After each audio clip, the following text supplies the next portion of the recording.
আসসালামু আলাইকুম রহমতুল্লাহ। আমি ফেয়ার আহমেদ স্বপন। এই মুহূর্তে আছি শ্রীপুর পুরাতন মুন্সিরহাট ফুলগাজী ফেনী। এখানে একজন বয়োবৃদ্ধ মহিলা একদম ওনার কোমর থেকে নিচের পুরো অংশ নিস্তেজ এবং হাতও প্যারালাইজড, অর্থাৎ নিজের খাওয়াও সে নিজে খাইতে পারে না, হাঁটা চলাফেরা করতে পারে না। ওনার হলো আমার ছেলে মেয়ে কজন? একটা মেয়ে ও তো অসুস্থ, প্রতিবন্ধী মেয়ে অসুস্থ, প্রতিবন্ধী। তো এখন আমি অবশ্য ওনাকে খবর টবর পাইয়া গতকালকে একবার আসছিলাম। গতকালকে এসে ওনাকে মানে ওষুধ খাওয়ার জন্য 500 টাকা নগদ দিয়ে গেছিলাম। আপনার গতকালকে টাকা দিয়ে কী করছেন? ওষুধ আনছেন? আচ্ছা, যাক। হ্যাঁ, তো ওই আমার কথা হচ্ছে যে এই কারণে ওই আজকে আবার আসলাম যে আপনার জন্য কিছু বাজার সদাই করে নিয়ে আসি। চাল, তেল, আপনার পেঁয়াজ, যা যেগুলো লাগে সংসারে, আপনার তো কেনার মতো সামর্থ্য নাই। তো আপনি বাজারে এখান থেকে বাজারে বসে বসে বা টানে টেনে যান, তো অনেক এখান থেকে 2 মিনিটের রাস্তা আপনার 2 ঘন্টা লেগে যাইতে, 2.5 ঘন্টা 3 ঘন্টা লেগে যায়। ও, তাহলে জীর্ণ শীর্ণ অবস্থা, মানে মানে একদম শেষ অবস্থা। এখানে আমি খবর পাচ্ছি যে শ্রীপুরের ভিতরে ওনার মতো এই ধরনের অসুস্থ বা অচল আর দ্বিতীয় এখানে আর কেউ নেই। পরিস্থিতি খুবই জটিল অবস্থা। তো এই আরও এখানে মুরব্বী কয়েকজন ছিল, ওনার কথাই বলছে। উনি এখান থেকে বাড়ি থেকে কোনো রকম মানে 2 মিনিটের পথ, মানে 2-3 ঘন্টা লাগে যে বাজারে যাইয়া ভিক্ষা করে ওখান থেকে 100-150 টাকা যা পায় ওখান থেকে আইনে উনি খরচপাতি করে। তো এমন একটা মহিলা, এমন একটা অসুস্থ মানুষ, উনি বাজারে যাওয়া লাগে। তা আশপাশে আমাদের সামর্থ্যবান লোকের অনেক অনেক সামর্থ্যবান লোক আছে। তো ওনারা যদি একটু অন্ততপক্ষে, উনি তো শেষ বয়স, তো যাতে করি একটু ওষুধপত্র খায় কিছু সাংসারিক কাজ জিনিসপত্র কিনে খাইতে পারে, এই ধরনের যদি সহযোগিতা করতে পারে, তাহলে তো ওনার আর বাজারে যাওয়া লাগে না, কষ্ট করা লাগে না। তো উনি এই বৃষ্টির ভিতরে একদিন দেখলাম ওনাকে নিচের অংশ পুরাটাই বিজয় অচল। আমি মনে করছি ওদিনই মারা যাবো, যে পরিস্থিতি দেখলাম। তো এই কারণে ওনাকে দেখার জন্য আমি বাজারে আসছিলাম গতকালকেই, যে ওনাকে খুঁজে কিছু সহযোগিতা করব।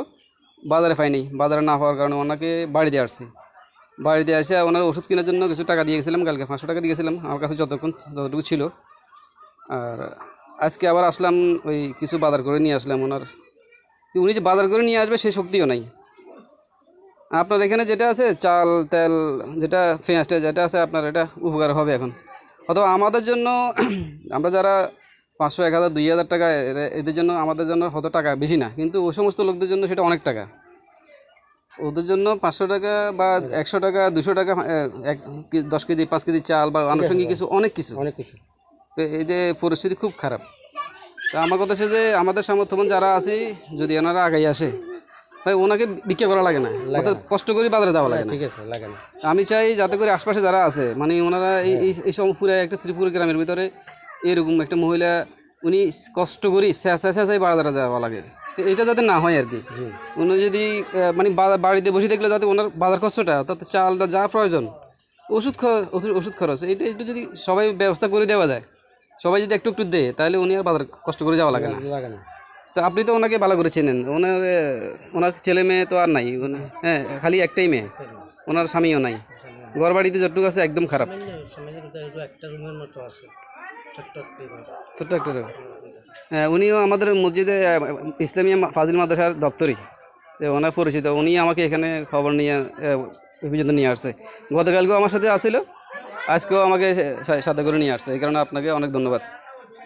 তো আপনি আমি ঢাকা থেকে যখন আসি আপনাকে দেখতে আসবো ইনশাল্লাহ। হ্যাঁ, তো আমি চাই, আমার মতামত আর কি, যে আপনি যাতে কষ্ট করি বাজারে যাওয়া না লাগে, ওই একটু যদি ব্যবস্থা করতে, সবাই যদি ব্যবস্থা করতো, তাহলে অনেক কষ্ট করে বাজারে যাওয়া লাগে না।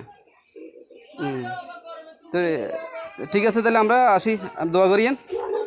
জি জি, আপনি তো, হ্যাঁ জি, আপনার মেয়ে তো অসুস্থ, উনি হাঁটাচলা করতে পারে?